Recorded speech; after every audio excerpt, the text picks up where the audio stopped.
good. How are you? Can you see me and hear me all good? I can see you and hear you all good. Where are you based out of? Where do you live? I'm based in India. I love it. Thank you so much for coming on. How's your day going? It's going very well. It's kind of a beautiful day here. So I'm based in New York. I'm in Brooklyn. Perfect. I want to ask you, what made you say yes? It's a good question. I think, well, one thing is I looked at your account and I saw that you had Sean on recently. Right. And I work with Sean with 1:37 p.m. and think he's super talented and a really awesome creator who's going to be doing great things. So I thought if Sean did it, then I'd be lucky to do it. And you seemed fantastic. So I thought, what the heck? Well, I really appreciate that. I saw you did your master's in sports industry management from Georgetown University. So how did you develop your interest in sports? So I played sports growing up, mainly American football. And played football through the college level. Sort of as I was wrapping up college and thinking about my professional next steps, or first steps, I should say, I knew I wasn't good enough to play professional sports, right, but I wanted to work in sports somehow. So I got a internship at NFL Films, which is the official media creator for the NFL. Right. So I had this internship going into my senior year, but the following year when I graduated, all my friends were sort of going into finance and we're going into consulting and sort of these very sort of traditional jobs. Yes. And so I got roped into taking a sales job at a consulting firm as my first job out of school. And I was just miserable. I was super unhappy, and realized very quickly that was not the life for me. I quit after a year and moved to Argentina, in part because I wanted to learn Spanish, in part because I was 22 or 23 and didn't really know what I wanted to do, but wanted to go abroad. I was there until actually I ran out of money.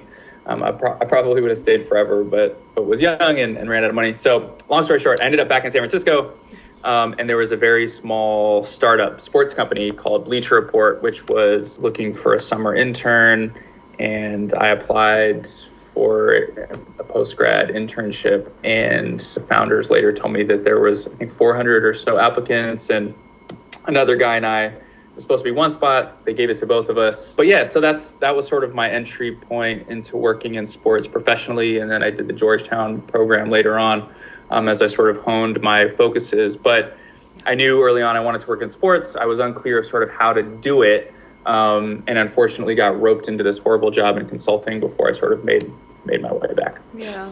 So when you actually joined this sports company, was it like what you had expected, or how did it turn out? It was, I think I didn't have a ton of expectations. It was my first, so as I said, I'd worked at this consulting firm, which was huge and sort of very corporate, and Bleacher Report in those days, I think I was Bennett and I, when we started on the same day, we were the 15th and 16th employees, I think, give or take. So it was a handful of guys in this very small office in downtown or Soma, San Francisco. It was sort of a ragtag group. Everyone was like under 25 or 26 years old. Yeah. So it wasn't sort of like how I imagined, I think, sort of the professional world would be. It was much more casual, but it was so great because I learned, the company was so small that I was able to do so many different things. Yeah. It's kind of an all hands on deck. Like everyone has a hand in editorial and product and marketing, and so everyone was sort of doing everything at all times. So I think that was a super invaluable experience. But to answer your question, I would say in some ways it was what I expected, in that we were really ingrained in sports every day. But sort of the culture itself, I don't think I was fully anticipating like the young startup culture of, and this was in 2009. So some things that flew then probably don't fly so much now, but yeah. I see. You worked at Bleacher Reporter for almost 10 years, How did that journey look like? And 10 years is like a different kind of commitment and discipline, in like the social media world where everyone's just trying to hop on to the next big thing. So what made you stay? Yeah, so it was almost 10 years. I think I was there pretty much 10 years to the day. What made me stay was I sort of got lucky enough to land my dream job at 23. And so I never felt urgency until later on in my career there to do anything else. Like I felt like I was where I was meant to be. And that was partly just sort of a an intuition or an internal feeling that I had. And then also I made just fantastic friends there. As I was saying before, like a lot of us were around the same age and had similar interests. In the early days, it never felt like we were going to work. It felt like I was going to a space to hang out with my friends, and we were working on this website. So there was really tight bonds built and a sense of camaraderie really early on. And then I just felt within a year or two of a deep loyalty, both to the people who were in our leadership, some of the co-founders. I felt a deep personal loyalty to them. And I also felt a deep loyalty to the brand of Bleacher Report. In early days, we didn't have a ton of money, so some of our editorial practices at the time were sort of one of the first companies to run with slideshows, so people would have to click through the articles, and we were sort of ahead of the game in SEO and other things that now are sort of commonplace. Yeah. But at the time were a little bit, there was some pushback into some of those things. But I felt very defensive of the brand and very proud of it. And I really wanted to see it grow and see it flourish. And then we were acquired by Turner in 2012, and then things changed both better and for worse. But again, to answer your question short, I would say it was a deep loyalty to the people that were there. Do you think you had a really big advantage being in a company that started out so small? Like you actually saw it grow and build. It was almost like, you being a startup and not just a mere employee, but when you're wearing so many hats, you're actually building the company like, as if you were one of the mainline leaders. So do you think that really polished who you are today professionally in your career? I think so. I'd like to think so. I mean, again, those first couple of years, we were all doing so many different things. And I know in a large corporation, you don't often get that experience. You're hired to do one very specific task, one very specific job, and that's your focus. But in a startup, such an early stage startup, again, you're just doing so many different things, so many different tasks on any given day, and just helping out and learning all these different parts of the business that you would otherwise never be exposed to. So for instance, in the first few months, I was initially hired to help launch the newsletter program. And that included actually doing some coding and working with code, which I had no experience with and I haven't worked with since. But that was just one example of sort of getting thrown into something that I had no expertise in, but was just said, we need help, figure it out. And then that's just sort of a tool that you're able to add to your tool belt. And being a part of the sports industries without actually being an athlete, did you actually really figure out what is it that one thing that perfectly aligns your passion with your competency? That's a good question. I think I'm still unsure exactly what my competency is. I think that's something that at least for me is forever something that I'm figuring out, because I eventually worked, which I still do, is I work in talent relations and talent, which means working with celebrities and athletes and influencers and so on. But I wouldn't say that that's a particular learned skill. Like there's no sort of like master's program in talent relations. It's sort of, I would say, more of an EQ part of your brain than IQ. It's about building relationships with people and building trust and being able to sort of, problem solve with very rich and very famous people who oftentimes don't necessarily want to be doing whatever it is you're presenting them with. All of which is to say that I sometimes wonder, what exactly is my competency? So I think that it's like, at least for myself personally, that's forever. And I think part of it is like, I would say personally, sometimes I would maybe lack a little bit of confidence in myself. And I think that's less true now than it was years ago. But again, it's not like I'm an engineer or I'm a programmer where I went to school and I learned the skill and I use it every day. Yeah. It's sort of like I work with people and it's relationships. And so sort of how those relationships are fostered and leveraged and utilized is very subjective. And so sometimes I wonder, like, what exactly is my skill set? Anyway, back to your initial question. I would say that my passion certainly is sports, and I still work in sports a little bit at Vayner, but it's broader than that now. But professionally, it has become working with talent and also creating incredible creative. So part of my job at Gallery Media Group is to help create original content through audio, so podcasts. And something that I've enjoyed so much working at GMG and Vayner is that, my job isn't just to go find the talent for these projects, but also to help develop what the show will be, and working with the talent and figuring out like what really matters to you. What do you want to talk about? Like what really gets you excited? So helping form what the show is something that I feel really excited about and really passionate about. And then also on the branded side, we work with a lot of brands, particularly on social. But again, my sort of entry point is through talent. But I think what I enjoy most is a brand will come to us and say, we want to reach this audience on this platform, go figure it out. And so our awesome creative team will come up with great ideas, and then I'll go find the talent that fits in that creative. But then I'll also work with the talent to sort of shape the creative so it's custom for them and it makes sense for them and it's something that they feel excited about. And there's no better feeling than executing something with the talent that turns out really well and they're pumped about it, and the brand is pumped about it, and it's just this sort of synergy of all good things. So I would say my passion, you asked me on Friday, whatever the date is today, July 28th or 18th, I don't know what date it is.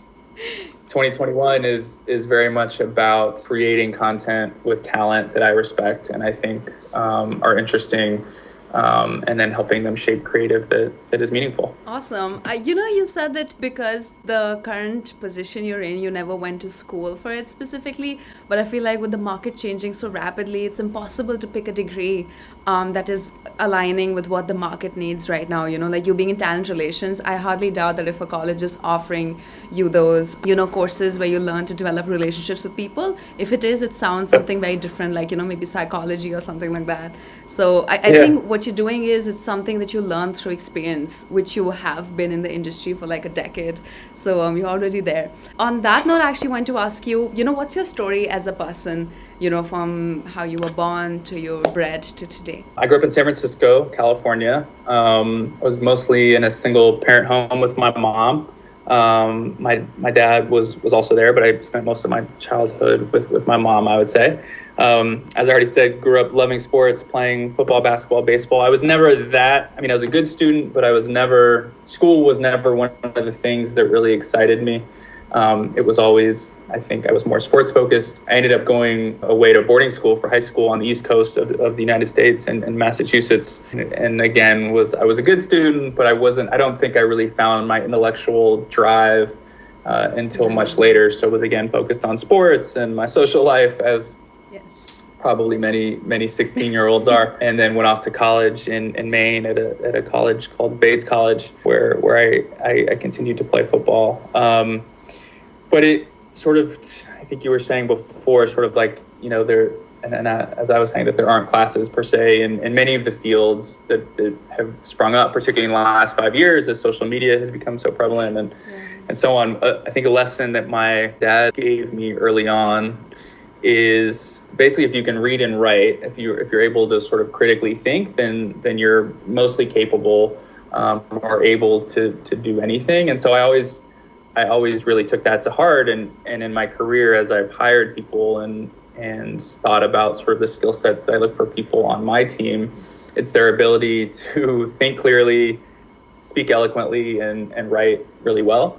And those things I feel like maybe are sort of table stakes, or people assume that that's sort of a baseline, but I find more and more that the ability to read and write maybe is becoming a little bit of a lost art form. I mean, I see people even just like in emailing, and I guess there are different schools of thought on sort of like how important punctuation is in an email, or how important sort of like those sorts of things are when it's very shorthand. But I still take those things really seriously. And so people that I've brought onto my team, the first thing that I've always looked for is their ability to really clearly articulate themselves in the written word, and of course over the phone or in person as well. Because I think if someone can do those things, if someone has the ability to read and write, I think everything else can sort of be figured out.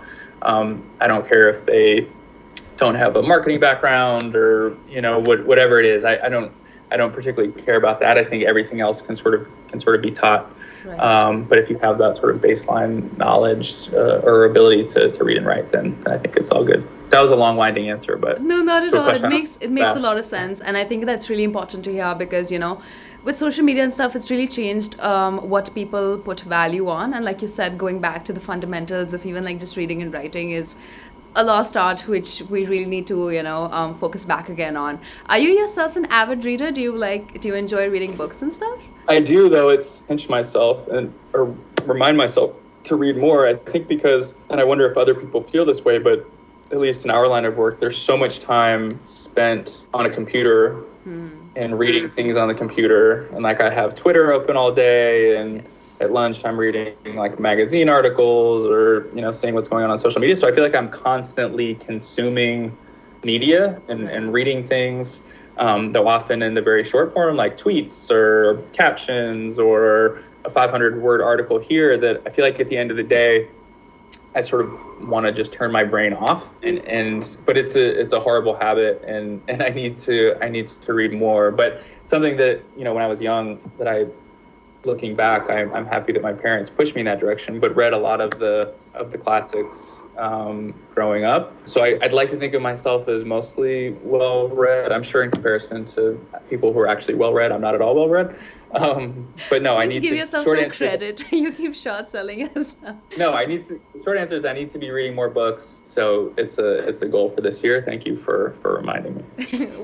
So you say your favorite genre would be around like classics and stuff? Yeah, I'd say like century American novels. I've also recently been reading a lot of biographies. Read this it's over there somewhere, 700-page biography on George Patton, who was an American general. Growing up, my father was a huge like World War II buff, so I think that's always sort of been ingrained in me a little bit. But I think lately I've been more drawn towards reading biographies than I have novels for whatever reason. But yeah, that was the last one that I read. I think biographies are really fun. You can actually get to know a person for real without even meeting someone, and you're able to live their life and live their stories. And with history also, I was just learning how important it is to read history, It tells you how we've got to where we've gotten, and it shows you repetitive cycles, and it helps you predict the future better, like how is it that we should move forward. So Totally. That makes a lot of sense. And I want to ask you, how has your experience been working at GMG? It's been fantastic. So I started in December of last year, so I'm now 6 or 7 months in. And so your listeners probably already know because you've had Sean and some other folks maybe from GMG on, but we are the publishing platform of Vayner Media. So Vayner is broken up into different companies or portions of the same company. Right. And we are the publishing arm of the company. So we have a few brands underneath our umbrella, one of which is 1:37 p.m., which is where Sean works. That's geared mostly towards, I would say, Gen Z and millennial males generally. And it's sort of a lot of the topics that the site covers, I think, are reflective of things that Gary himself is interested in. So things like NFTs and crypto and sports cards and cannabis and so on and so on. So that's one. And then we have another brand called Pure Wow, which is more geared towards women. I'd say young moms, women. So those are the two. And then we have, I mentioned earlier that we do podcasts. So right now we have 8 or 9 podcasts under our slate, and we call that Gallery Media Group Originals. So some are sort of tethered to the 1:37 p.m. audience, others more towards Pure Wow, and then some sort of in between. So those are kind of the three parts of Gallery Media Group. But I've absolutely enjoyed it. Something that I've found, and I've actually started going into the Vayner office now a couple of days a week now that we're sort of opening back up again. But this sounds silly or trite, but the thing that I've enjoyed the most is the people that I've met both at GMG and at Vayner. Yeah. Forget about being smart or forget about being ambitious or creative or whatever. Because they are all those things, but more than anything, they're so empathetic and they're so kind and helpful. And it's something that I think at Bleacher Report, we had that in early days, but I felt like at different times that it sort of got lost and the culture changed. And I mean, Vayner is now a huge company, well over 1,000 people. I think it's 1,200 people. I could be making that up, but I think it's around 1,200 people. But it's been able to, it seems, retain that culture of empathy and kindness, which I think is fairly rare, at least in my work experience, that there are not cliques, There's not sort of like gossiping and all those things that can sort of Yes. happen in a Yeah. corporate environment. People seem very sort of aligned and wanting to help each other and working towards a common goal. So that's something that I noticed in the interview process. And then I Yes. was sort of curious, like, well, everything seems rosy. Like when you're just starting or interviewing, I wonder if that will fade. But it hasn't in the 7 months that I've been there. It's just time and again, I've just been so impressed and so thankful just with the culture and how the people are. And, I assume that is in part, I think it's the types of people that the company hires. And then I think also part of it trickles down from Gary. I mean, I know one of his big things, his ethos is empathy and leading with kindness and all those things. So I think that really reverberates throughout the company. Would you feel like, I'm sure, like you must be happier transitioning from Bleacher Report to Vayner? Yeah, I mean, it's leaving Bleacher Report was bittersweet only because, as I said before, I was so loyal to some of the people there, and I care about them personally and professionally so deeply, and I will forever care about Bleacher Report and root for its success. But it felt like it was time to do something else. But I was super nervous about going somewhere else because it was really the only place that I had ever worked. So I didn't know, I had nothing else to compare it to. Yeah. But now that I've been at Vayner, I'm realizing that a lot of the things at Bleacher Report that I thought were normal, that I didn't particularly like, but I assumed were just sort of part of doing business, actually were not normal. And actually, things can be better and things can be improved and people can work together more harmoniously. And so that's been really, really eye-opening, and it has made, the first 7 months at Vayner so fantastic. And I don't want to make it seem like, I have anything bad to say about Bleacher. It changed my life. I will forever love Bleacher Report and as I said, forever root for it. But it's just interesting to be at a different place and just learn the culture and some things that I thought were standard way of doing things at Bleacher maybe are not. Right. So. Well, I'm really happy for you. And, the culture at Vayner and GMG is extraordinary. Your leaders can be people who appreciate kindness and empathy, but it's very difficult to have that culture bleed down to every single employee, especially when it is over 1,000 people. VaynerX is a bigger company.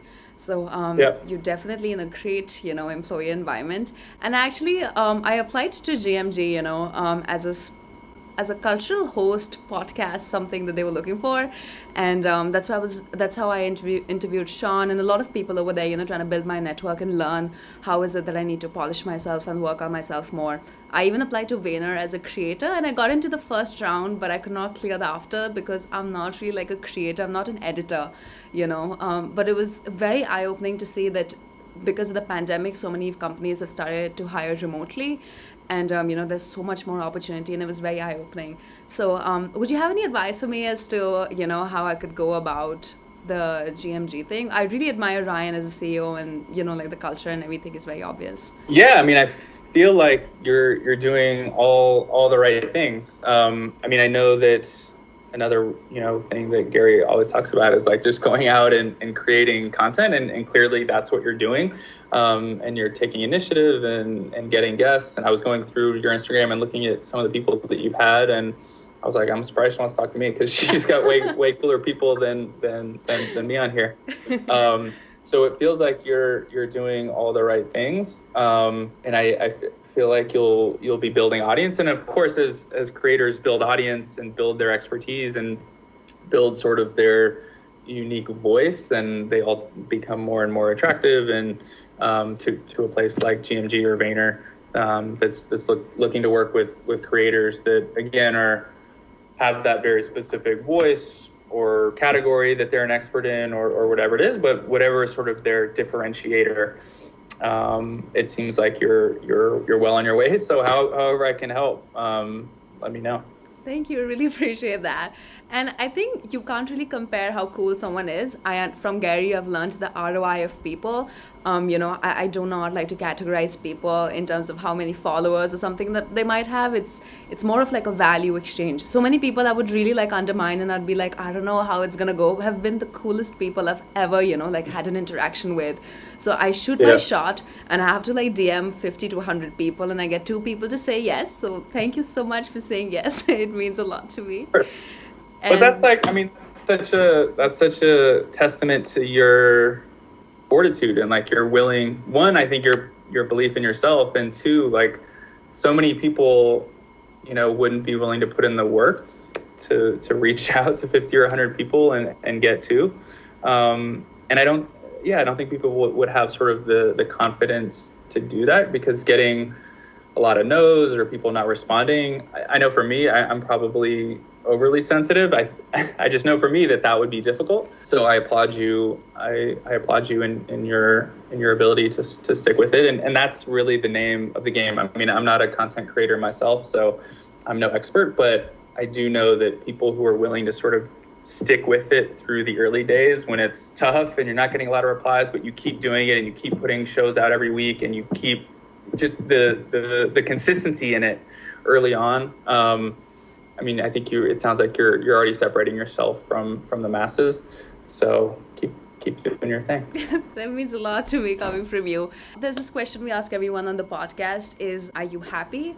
So I am happy. I think, of course, how everyone defines happiness is different, but I feel content. I think last year was obviously difficult for so many people for so many different reasons, right. But sort of setting aside the pandemic and just thinking professionally, I was sort of in this transition period between this one job that I had been at forever and looking at new opportunities and starting something new. And I think that was more challenging than I was anticipating it would be, just in terms of some of the things we've talked about in like believing in yourself and self-confidence and like knowing what is my competency and what is my value and what can I bring to a company. I think when you're sort of between things, you can start questioning yourself. And so I was going through a little bit of that last year.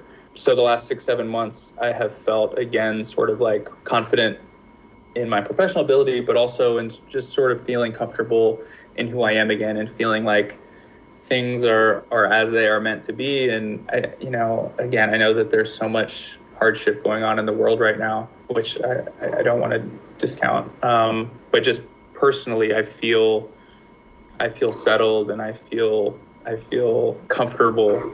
And I equate those things with happiness, which of course, is ever changing and ever flowing and feeling different. But yeah, day to day, I feel good. And, I'm excited to wake up in the mornings. I can always tell that I'm feeling good if I wake up early in the morning. And so these days I'm waking up early. I'm excited to, see what's in my inbox, to see what projects we're working on today, to go work out, to do my hobbies. So, yes, I feel happy in 2021. How about yourself? Thanks for asking me that. I think, like you said, one struggles with it. I'm happy because it's an ebb and flow. When I'm seeing a lot of opportunities, when I do a really good call, I'm editing, I'm super happy and ecstatic. But at the same time, I feel like I'll be really, really happy when I feel like I'm living to my fullest potential. And sometimes what I struggle with is working alone. So many times, getting on a podcast is great 1 hour, but editing it takes 7 to 8 hours, the post-production, getting distribution clips out. And that is something that is really draining. If you're working in an office environment, you're constantly surrounded with people, and I'm a people's person. I extract people's energies. So to be in my room, in my laptop, just constantly editing stuff, it sometimes can just feel like, I really don't want to do this, So that loneliness sometimes makes me sad and makes me wonder, how am I going to get to that next level? But with the podcast and with things working out, especially after the pandemic, some great things have also happened with the whole remote thing and working from home. I'm able to expand my mind as to what I can do sitting from here. And I do plan to, I'm trying to make my move to New York and stuff. I have a lot of my friends there. And that's why the network was really important. So that when I'm there, I kind of have a game plan as to how to move forward. So whenever I feel like I've caught on momentum is when I'm happy. But sometimes, you get defeated by your own self, being in your own head. And it's a constant battle. It's a constant reminder. So I'm happy, but, I really work hard at it. So... Yeah, and I think that's probably the way you described it is true for so many people, particularly over the last years, is so many people probably did feel alone and did feel a little bit lonely, and like that they were, I mean, physically, a lot of people were stuck alone and couldn't be with their family and so on. But I'm the same way. Like I'm at my best when I'm able to collaborate with other people and physically be with other people and be in a room and be on a whiteboard and throwing out ideas and just like that physical connection is helpful for me. So I totally hear you and sympathize with you on that. But it feels like, I mean, again, I don't know you well, but it seems like you've been able to build relationships and build community even over things like this or online or LinkedIn or whatever it is. So it seems like you're doing all the right things. And if you come to New York, we'll have to get together and do one of these in person in the Vayner studios. Absolutely. I really look forward to that.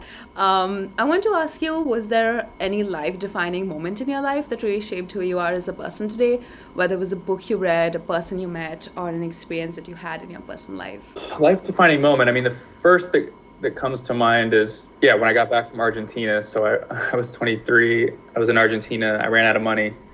Went back to San Francisco, had this 1 year of work experience at this consulting firm that was just miserable, and I had no sense of what I wanted to do, which I'm sure is common for a lot of people who are done with school and in their early 20s and are feeling sort of aimless. And just randomly stumbling upon this ad for this little startup sports company that I had never heard of, and on a whim sort of applying for this summer internship that I don't think paid much, if anything. But I've wondered before, like, had I not seen that ad, or had I not made it happen or gotten the internship or whatever, sort of where my life would have gone. It was sort of a sliding doors moment, because I remember I was looking, I think at the same time I had applied to a job at Yelp, Yelp. I'm aware. Yes. You're aware of Yelp. And it was a sales job, some sort of entry-level sales job. Yeah. But it was a full-time job, like a full salary, benefits, the whole deal. Yeah. And the Bleacher opportunity was, again, like a few $100 a month. It was a 3-month gig, very little pay, no benefits, no promise of anything. Yeah. And I remember being really unsure in the moment of what to do, because the Yelp offer was stability and the opportunity to move out of my parents' house and the opportunity to start life as an adult. But I knew the work would be unfulfilling and that ultimately I'd be miserable and right back where I was. That sort of feeling of being a little bit lost, which isn't to say that, I mean, for someone else, that job could be incredibly fulfilling. I'm just not a salesperson, so that wasn't what I wanted to do. But I made the decisions to sort of chase the dream of sports media and taking the thing that was much less stable and had no promise of leading to anything. But then it turned into, my entire career and 10 years and life-changing friendships. But I often think, like, damn, what if I had taken that job at Yelp? Where would I be now? Like, I'm 36 and my whole life on that moment took a totally different path. Yeah. Which isn't to say that other path couldn't have been great, but it just would have been so different. So when you ask that question, that's sort of what immediately comes to mind is that sliding doors moment, which I know every day every moment really, I'm sure we're faced with these sliding door moments where there are two choices and they take us on a slightly different path in our life. But that was one really obvious one where I was like, wow, that was like a splitting of the possible road of my life. Right. I feel like you being a risk taker and you always chose what you love over security and your passion over security, that you still would have ended up here. Even if you took the Yelp job, you still might have, creeped your way into the sports industry and been exactly where you are. So it's commendable to you, like very few people can actually make that jump, leaving behind security and going after, choosing the short-term pain versus the long-term pain. But I would also say that I had the ability to make that decision because I was able to live at my parents' house and I was afforded some things that I know other people probably don't have the ability to make that choice. I know that there are people in other situations where they can't necessarily take the unsure thing or take the less money or do what it is because they need to put food on someone's table or in their own mouth, which I'm so cognizant of and empathetic of. That some people have the luxury of being able to make those sorts of risky decisions because they have a net in case it doesn't work out. And I was lucky enough to have that, and other people don't. So Yeah, It's gonna be tough. I'm a firm believer in people are dealt with your, you're dealt with your cards and you choose how you play out. You don't decide how you start, but you definitely do decide how you end. And everyone has their own challenges, like someone who might look really privileged coming from a lot of money, they might have incomparable challenges to someone who has, like no money. So you really can't compare whose life is more tough or more difficult or challenging. So I think you have to give yourself credit for that. Um, what's your favorite sport? Actually, you said you're into sports. What's your favorite sport to watch? So American football, which is what I played. Yeah, that's that for whatever reason, from a very young age, I was always just drawn to football. I think it's the helmets and the shoulder, like it was sort of like a modern day armor, like gladiators, I think. And as a Yes. young boy, I just thought it was so cool. And growing up in San Francisco in the 90s, our local team, the San Francisco 49ers, were at the peak of their powers. So it was an easy sport to fall in love with, much to my mother's chagrin, as I started playing tackle football at a pretty young age. But yeah, it's definitely American football, and then I would say basketball second. Awesome. And what would you say is your dream end goal or your ambition?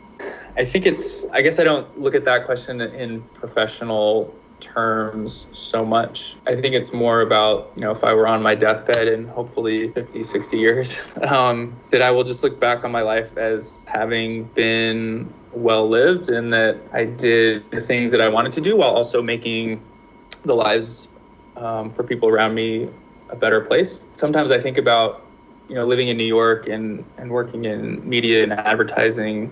Sometimes it can feel a little bit like a rat race, and that you're working these long hours and on weekends, and I feel very fulfilled in the work that I do. So it's not problematic for me, at least right now. But I do, at the end of my life, want to look back and not just think, wow, I worked really hard for 60 years and made some money and am able to leave things for my family. I want to look back and think about, I was able to make the world a better place for other people. And I don't mean in the macro sense, but even just in the micro sense for people in my life. I don't have like monetary goals or like houses that I want to buy or things like that. I think it's just, and I guess this is true for everyone, like when they're on their deathbed, they don't want to look back with any sort of regrets on things that they didn't do or didn't achieve. And I equate that, I think, a lot with service for others and making other people's lives better. And I think that will ultimately lead to a fulfilled life. Thank you for sharing that. The world is really lucky to have people like you. We really do need. I think that's what true fulfillment comes from. Even though people, it's completely okay to have like your dream car and dream house and stuff like that. But you can continuously. So many people have said once they did achieve their materialistic goals, they were still chasing that feeling of feeling like I did it, I made it, I feel content. And I feel like the secret really is, what you've been able to do for other people and when you put other people on. So thanks for sharing that. And I would like to ask you, what are things that make you the happiest? It's a good question. So we've talked about football. Nothing like watching football on a Sunday. In the last year, I've gotten really into motorcycles as a hobby. So I find great joy in getting on my motorcycle and going on a trip. So those are two sort of small things that make me happy. And then I think also just I really cherish time with my friends. And I feel like as we've gotten older, like people have started having their own families, and the older you get, I feel like the more disconnected sometimes you can get from your friends because people have children and their own lives. But I really cherish my time with my friends, and always feel my happiest when I'm around people that I love and care about. So I would say those things mostly. I mean, I have a million other little hobbies, but generally speaking, the things, at least in the last year, are time with the people that I care about, riding my motorcycle, and of course, watching the San Francisco 49ers. Awesome. And what would you say would be your advice for young people, like all of us trying to navigate our way forward into the world? What would you have to share with us? Man, I feel like it's tough. But I think my generation, when we were getting out of school, a little bit similar for this generation in that I graduated in 2007. There was the housing crisis in 2008, and there was the recession in 2008, which is part of the reason I went to Argentina, is that it was just tough to get a job. So I feel like now, like for kids or young people getting out of school now, I'm sure they're faced with, the debt from school and the uncertainty of the job market, and there's a pandemic, and as we said before, like so many of the jobs now are not necessarily tethered to like what we're learning in school per se. So I can only imagine how daunting it is for people who are in their young 20s trying to get into the workforce. Is truly, I mean, this is like trite and bullshit that everyone says, but like if you are truly able to pinpoint what your passion is, what you care about, the one thing that you would do for free, and you focus on that and don't waste time doing the other things, doing the Yelp jobs, as it were, and focus truly on your passion. Again, if you have the means to make it work, and I keep calling that out because I know, again, there are people in different situations who don't have the privilege of turning down a paycheck or, you know, living at their parents' house. So for those folks, like, I understand that they need to make different decisions, but if you are privileged enough to be able to chase your passion and live at home or whatever it is, then I would strongly encourage people to one, identify what it is that they really want to do. Because I think sometimes people have a general feeling like, yeah, I want to work in social media, or I want to be an influencer, or I want to be whatever. But they don't hone it down sort of more specifically than that. But I think, so I would say that's the first step. Figure out exactly what it is you want to do, and then put all of your energy towards that. I know D-Rock, who works for Gary and is his right-hand man, often says that, or he would recommend that people work for free. Like they figure it out what it is that they want to do, and then they offer their services for free. Again, if you're privileged enough to be able to do that, then by all means. But I just know that year that I worked at that consulting firm, I was getting a paycheck, but I was so miserable. That it just made me feel so empty and so sort of pessimistic about how the next 50 years of my professional life was going to be, that I think even if there's a paycheck, it's not worth it. And you need to figure out what it is that you truly love and truly care about, and then put all your energy towards making that happen. Again, if you're privileged enough or have the means to be able to do it and make ends meet in the short term. Thanks for that. I remember Gary sharing that a lot. And he also said that if you are not privileged enough to, work for free, why don't you, if you're fighting for your dream, work twice as hard and get a night shift, at a Burger King or Whole Foods or something like that, to support yourself with a bare minimum. And if, we stop being fancy, we can actually live like within our means with the small little stuff that we are making towards. I think it's a very possible thing.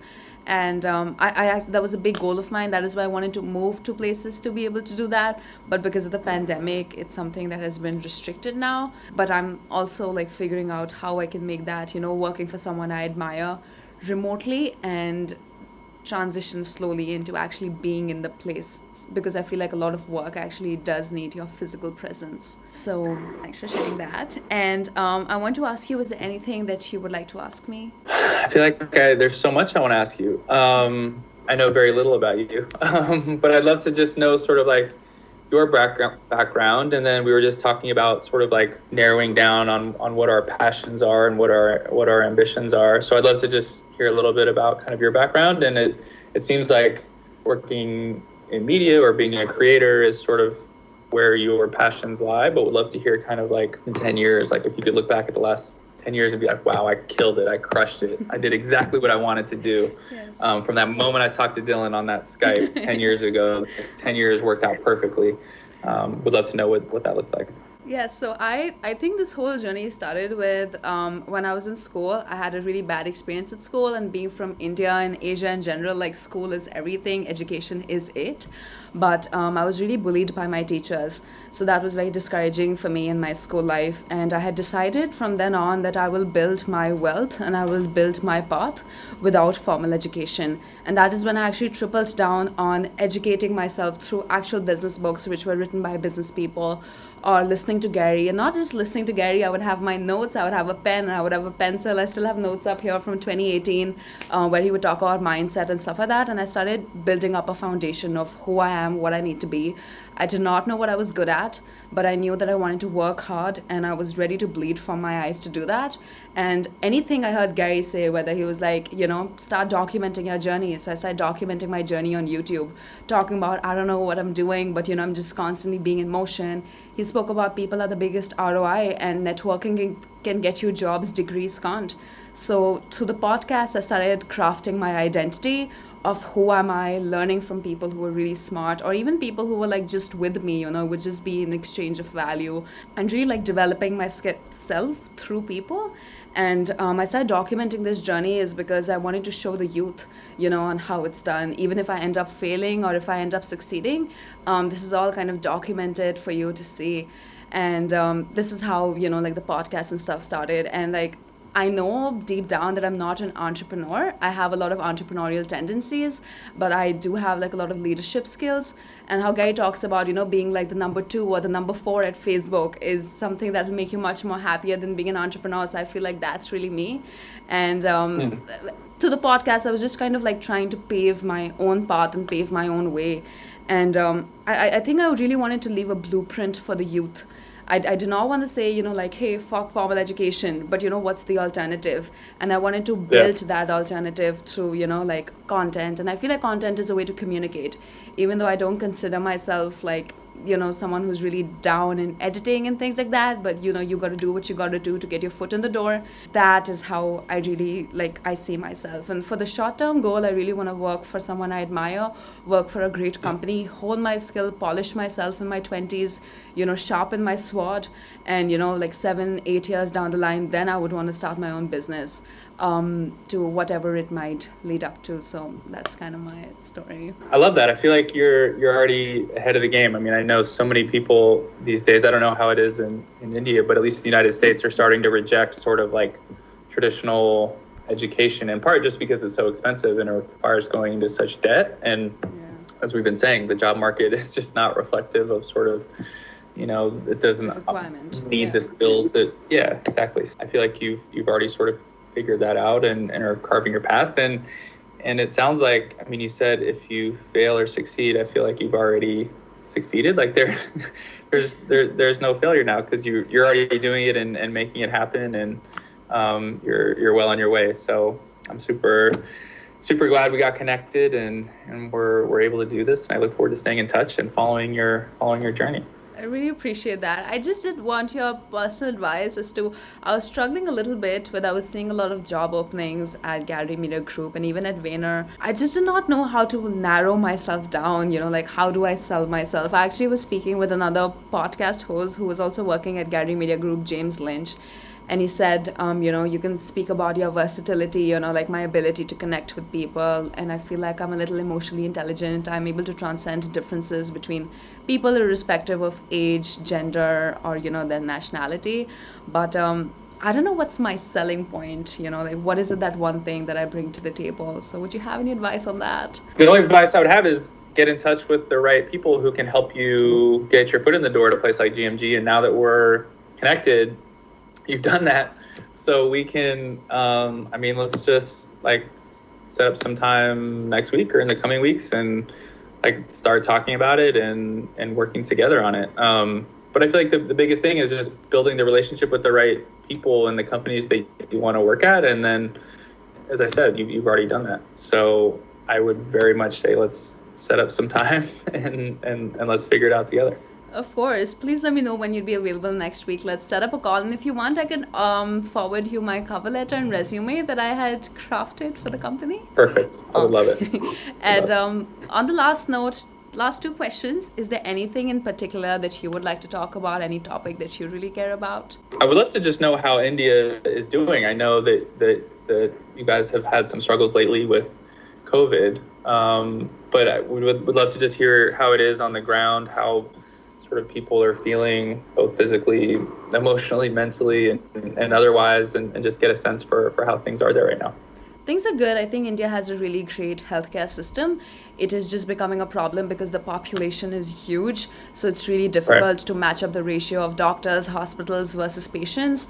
And there are a lot of actually underprivileged people. That's a big population of India. So those are the people who are really struggling. But I feel like not to be political, but I feel like the government is doing the best they can to educate people and let them know. Also, I feel like India is just a place that has huge potential. India has the largest youth population in the world, and that's a very big passion of mine, because I felt like how the youth are thinking today, what they're doing today, is what is going to be India in 2030, is what is going to be India in the next 15 years. So I like to look at myself as a star player who really wants to pave a path and show the youth, like the world is your oyster, and it's very important to, like expand your boundaries and live for other people and be daring and be ambitious and do your thing. And I feel like India is just such an emerging market. A lot of international companies are coming in. There's so many startups that are happening. It is just that the formal education system and the way they're crafting the youth is not matching up with the requirement of the country. We're still studying from books that were written in 2008 about business. Kids still learning about engineering, doctorates and stuff. Like, things are not matching up to where it needs to be. A lot of like youth potential is wasted. So I feel like that is something that is, if we really work towards the youth, I feel like India can really craft itself brilliantly in the next 10-15 years. So that's kind of where India's like at. Love that. It's a country I know, very ashamed to say, know very little about. That's okay. So yeah, I hope great. like you are able to make your way here sometime. It's a beautiful place. I would love it. We also have, one of the seventh wonders of the world. We have amazing food. It's a place of spirituality, beautiful temples, architecture, and history for you to visit. So enough of selling my country. But on the last... I'd love to ride a motorcycle from one end to the other and see all the beautiful sights and see the different cities and towns and all the different foods, and that would be really fun. Yeah, it would be a really enriching experience. On the last note, I want to ask you, would you have any feedback for the podcast, any way that we could have improved or done better? No, I thought it was fantastic. I've had a great time. You've been fantastic. I've enjoyed the conversation. And yeah, I look forward to, I was being sincere, like, let's talk next week and go from there. Well, I really appreciate that. Thank you so much, Dylan, for coming on and saying yes. It means a lot to me. And I'll hit you up. Please share your email with me so I can, send over my documents and stuff. And I'm going to hit you up as soon as the podcast goes live. I can't wait. Yes. Thank you so much. Have a great rest of the day. See you soon. You too. Talk soon. Bye. Thank you.